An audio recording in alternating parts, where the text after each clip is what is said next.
Assalamualaikum warahmatullahi wabarakatuh. Saya Auliana Mira dengan NIM 44412300175. Di sini saya akan menjelaskan mengenai langkah-langkah untuk uji Kopdoges.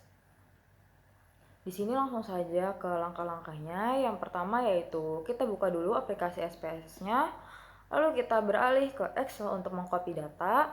Lalu kita beralih lagi ke SPSS untuk mengcopy datanya di bagian data view. Jika sudah di-copy, itu kita lanjut ke variabel view. Untuk nama kita ubah menjadi Y, X1, X2, X3, dan X4. Untuk desimalnya kita ubah menjadi 0 semua.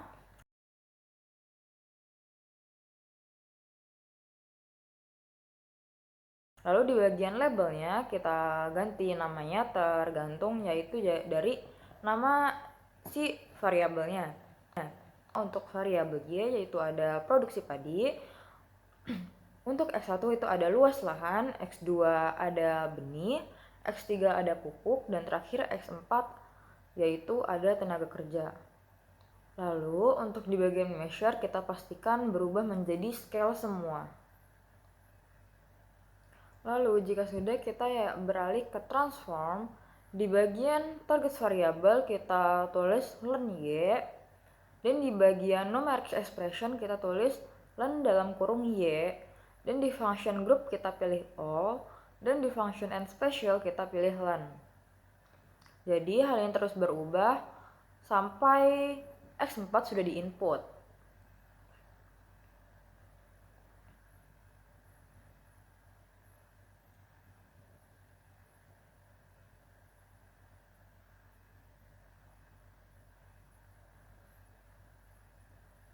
Lalu kita beralih ke transform untuk gantian masuk ke X1, X2, X3, dan X4. Kita balik ke transform, pencet klik compute variable, lalu di bagian target variable kita tulis len X1, di dalam numeric expression-nya kita tulis len X2. Untuk function group dan function and specialnya itu sama seperti tadi. Lalu kita beralih lagi ke transform untuk menginput X2. Caranya sama seperti tadi, tinggal diubah saja X2 dan X3 atau X4-nya di bagian target variable dan numeric expression.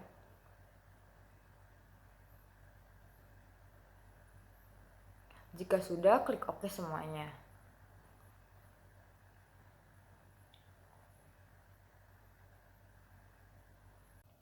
Lalu kita ke bagian analyze, lalu kita pilih regression dan pilih linear. Setelah itu, kita tentukan mana yang mau dimasukkan ke koefisien dependen dan independen. Yang dimasukkan yaitu yang bagian len Y, len X1, 2, 3, dan 4. Selanjutnya kita ke statistik, checklist bagian Durbin Watson, lalu ketik continue. Selanjutnya ke bagian plots. Untuk Y yaitu pilih as receipt, dan untuk X itu pilih zip rate. Lalu untuk normal probability-nya di checklist juga, lalu klik continue, lalu OK. Setelah itu hasil akan muncul pada layar. Lalu selanjutnya yaitu ada interpretasi untuk model summary. Nilai R-square-nya itu sebesar 0,912, berarti 91,2% variasi produksi padi dapat dijelaskan oleh variabel luas lahan, benih, pupuk, dan tenaga kerja. Selanjutnya itu ada adjusted R-square sebesar 0,898, yaitu menunjukkan model tetap kuat setelah disesuaikan dengan jumlah variabel. Selanjutnya ada tabel ONAVA, yaitu nilai F hitung sebesar 64,674 dengan signifikasinya 0,000, menunjukkan model regresi secara simultan signifikan. Artinya, secara bersama-sama variabel luas lahan, benih, pupuk, dan tenaga kerja berpengaruh signifikan terhadap produksi padi. Selanjutnya yaitu ada tabel koefisien atau uji signifikan parsial.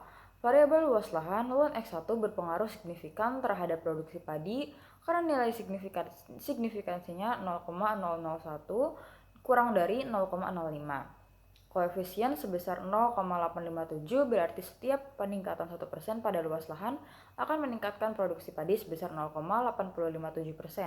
Selanjutnya itu ada variabel benih dan X2 tidak signifikan karena nilai signifikannya 0,803 lebih dari 0,05. Selanjutnya ada variabel pupuk yaitu adalah X3 tidak signifikan karena nilai signifikasinya 0,969 yang berarti lebih besar dari 0,05. Selanjutnya ada variabel tenaga kerja yaitu adalah X4 tidak signifikan karena nilai signifikasinya 0,908 yang berarti lebih besar dari 0,05. Selanjutnya yaitu artinya hanya luas lahan yang terbukti secara statistik mempengaruhi produksi padi, sedangkan benih, pupuk, dan tenaga kerja tidak berpengaruh signifikan. Oke, begitu saja dari saya. Terima kasih. Kurang lebih mohon maaf. Wassalamualaikum warahmatullahi wabarakatuh.